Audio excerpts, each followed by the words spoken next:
दर्शनम उमाष्टम शोक विनाशकारिकम नमामि विघ्नेश्वर सर्वपादमंगलम।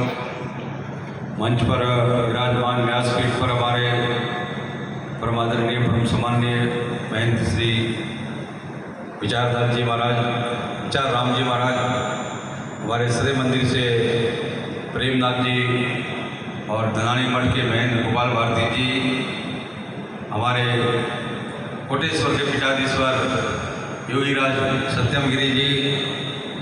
देखिए कि आप लोगों ने 7 दिन भागवत कथा यहाँ सुना है। हमारे संतों जी भी मंच संचालन कर रहे हैं। समस्त बंधुओं और देवी और सज्जनों, 7 दिन तक आपने भागवत कथा को श्रवण किया। यहाँ पर संतों के दर्शन भी हुए। गोकर्ण ऋषि से लेकर परीक्षित तक महाराज ने पूरा अपनी कथाओं को वर्णन किया। हमेशा से जीवन में जो समाज है हमारा, और जो समाज की जिस तरह से हमारी रचना हुई है, उस समाज में हमें जीवन में जीवन जीने के लिए और व्यवस्थित जीवन जीने के लिए संत की आवश्यकता होती है। साधु की बहुत ज़रूरत है। देव जो है वो कृपा करते हैं, संत सतमार्ग पर लेके चलते हैं। बहुत से इस क्षेत्र के अंदर में शिक्षा की कुछ कमी है, तो मेरा विशेष रूप से आग्रह रहेगा कि महाराज ने यहाँ पर मंदिर का बहुत अच्छा जीवन द्वार किया। यहाँ स्कूल को जो है विद्यालय को खोलने का जरूरत है। कुछ विद्यालयों का महाराज के प्रयास से शुरू होगा तो शिक्षित होगा तो समाज बहुत सारी चीज़ों जो हमारी कुरीतियाँ हैं उनके अंदर भी निवारण होगा। और एक अपने अंदर में समन्वय होना भी बहुत ज़रूरी है कि समरसता और समन्वय नहीं होगा तो जीवन में बहुत सारी चीज़ जो आपस में हम लोग कुछ वैर को लेकर, आपस में दुश्मनी को लेकर एक दूसरे के प्रति जो है हृदय रूपी मंच पर आने का ज़रूरत है। एक मान लीजिए कि हमारा प्राचीन युग में जो है भगवान राम ने जो सबरी के बेर भी खाए, तो वो जो एक साधारण भिलनी के रूप में, तो आपस में हमारा जो है बेटी रोटी का संबंध रखना है नहीं रखना वो आपका अलग विषय है, वो नहीं है। और आजकल तो बहुत सी चीज़ ऐसी घटना भी हो रहा है, परंतु मैं उसको मैं ये नहीं कहता हूँ। आपस में प्रेम भाव रहना चाहिए कि जो भी हमारा पहले हम लोग जब छोटे छोटे थे तो अपने गांव में, क्योंकि हमारा भी जन्मभूमि इस गांव के पीछे ही है, तो हमारी माताजी पिताजी बोलते थे कि तुम पहले भिलड़ी के घर जाओ, वो आपकी धर्म की बहन बनाई हुई है, उसका आशीर्वाद लो, दिवाली पर होली पर कपड़ा देकर आओ। तो ये पहले बड़ा प्रेम, आपस में बड़ा समन्वय होता था। आपस में सभी लोगों के अंदर मिल के सब लोग बड़ा भाव से रहते थे। तो हमने अभी मैं देखता हूँ कि इस समय में कुछ भाई भाई में भी वैर हो गया है। जब कुछ पैसे आते हैं तो बहुत सारी प्रकार की विकृतियाँ भी आ जाती है। तो जो भाई भाई है आपस में भी, उनमें भी कुछ और कुछ डिस्ट्रीब्यूट हो जाता है आपस में कुछ लेकर, कुछ चीज़ों को लेकर। तो संत का जो है ये कार्य अपना निश्चित रूप से, जहाँ मैं पहले भी बोला था कि जहाँ पर संत होता है वहाँ सनातन धर्म बसता है। और हम सत्कर्म पर चले, सतमार्ग पर चले तो हमारी सनातन परंपरा जो है वो हमारी रहती है। किसी ने हमें भी कुछ अभी कहा कुछ कि महाराज जी पहले ये थे वो थे, हमने बोला कि राष्ट्रीय कवि दिनकर हुए हैं, उन्होंने एक पंक्ति बोली थी कि एक पापी का भी भविष्य होता है और एक संत का भी अतीत होता है। तो अतीत में हम क्या थे क्या नहीं थे उस विषय को छोड़ देना है। अब हम कौन से कर्म कर रहे हैं। हमारा जो सतमार्ग पर संत के रूप में महाराज जी देखिए यहाँ पर कोटेश्वर भगवान का स्थापना, भारतेश्वर माता जी का और पंचमुखी हनुमान जी का स्थापना कर रहे हैं। तो बहुत सारा चीज़ों को लेकर जो महाराज जी ने यहाँ पर जो है वो स्वरूप को विकसित किया है। अभी महाराज विचारानंद जी यहाँ पर कथा कर रहे थे, भागवत कथा। तो निश्चित रूप से मैं एक ही बात बोल सकता हूँ कि हमने जो है विचार नहीं किया था कि नवरात्र में यहाँ रहना है। महाराज ने भी नहीं सोचा था कि नवरात्र को लिए हमको यहाँ कार्यक्रम करना है। परिस्थितियाँ भी ऐसी थी कि अभी बहुत समय के बाद यहाँ पर अकाल वगैरह पड़ रहा है, खेतों में इस टाइम बाजरी वगैरह खड़ी है, वो फसल जो है थोड़ा सा भी सूख मतलब अच्छा फसल तैयार हो गया है, तो उसको काटने में लोग खेतों में ज़्यादातर जो है समय दे रहे हैं। उनको लगता है कि कोई बारिश आ गया, कुछ आंधी या तूफान आ गया तो हमारा बहुत बड़ा नुकसान हो जाएगा। तो बहुत सारा चीज़ जो विचार मन में होता है। और परंतु ये क्या है कि यहाँ पर चतुर्मास भी अभी चल रहा है, नवरात्रि का जो है समय भी है। तो हमेशा से समय तो एक तरह से परिस्थितियाँ जो भी हो सकता है कि परिस्थितियाँ विपरीत हो, परंतु समय हमेशा अच्छा है।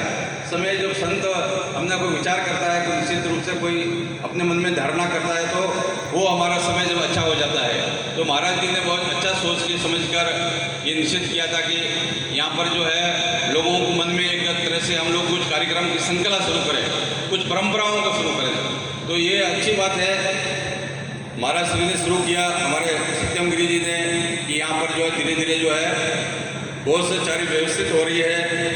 मैं कुछ हमारे गांव में हमने सबसे पहले हमारे जो तिलवाड़ा गांव था उसमें बहुत सी घटना हो रही थी कि मृत्यु हो रही थी, मौत हो रही थी। कोई कुएं में गिर जाता था, कोई किसी को धक्का दे दिया, किसी का कत्ल हो गया।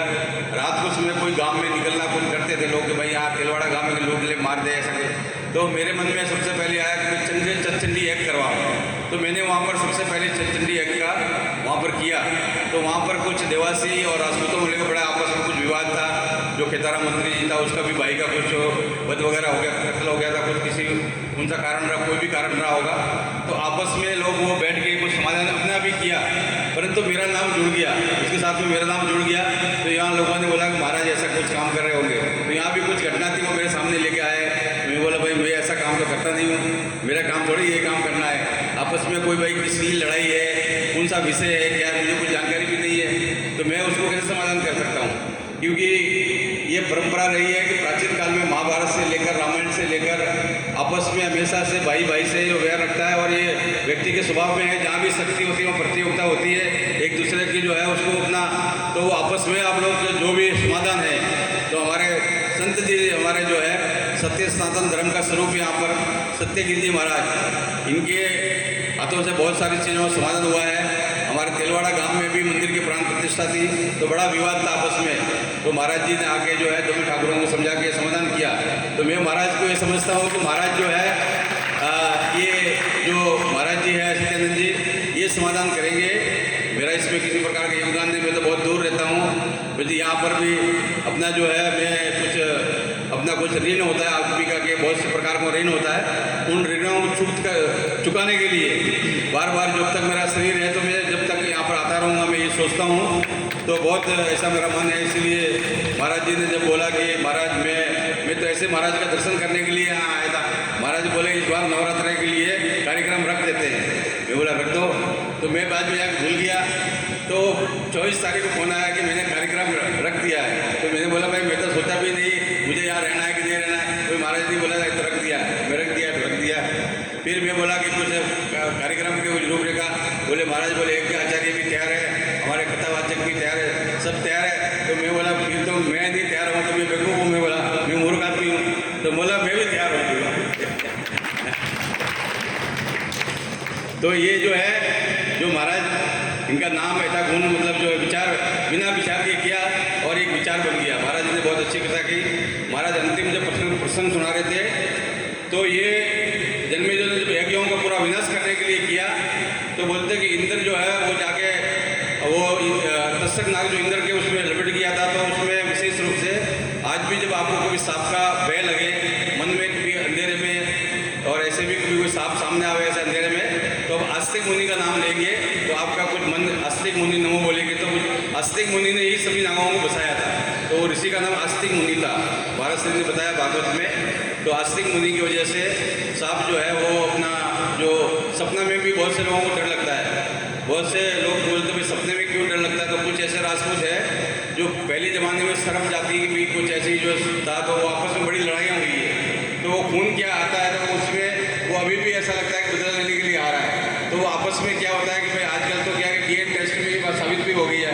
तो इसीलिए आपका 10-20 पीढ़ी कितना भी हुआ, तो आपने कभी सांपों की जातियों को मारा या उनको युद्ध में हराया, तो वो भी आपको बदला लेना चाहते हैं। तो सपने में कोई चीज़ है तो वो पूर्व में कहीं कहीं घटना हो चुकी है, तो इसलिए वो सपने में आते हैं। तो बहुत सारी चीज़ें हैं जीवन के अंदर में, ये हमेशा से जो भी अतीत में घटनाएं कुछ घटित होती है, तो वो जीवन में कहीं कहीं हमारे जीवन में प्रभावित होता है, तो कहीं कहीं जरूर होता है। परंतु सबसे बड़ी बात है कि संत के जहाँ पर चरण पड़ते हैं, संत जहाँ निवास करता है, शिक्षा है, समन्वय है, समरसता है, इन्हीं सभी विषयों को लेकर अगर संत काम करेगा तो निश्चित रूप से समाज में जो है एक बहुत बड़ा जो है परिवर्तन आएगा।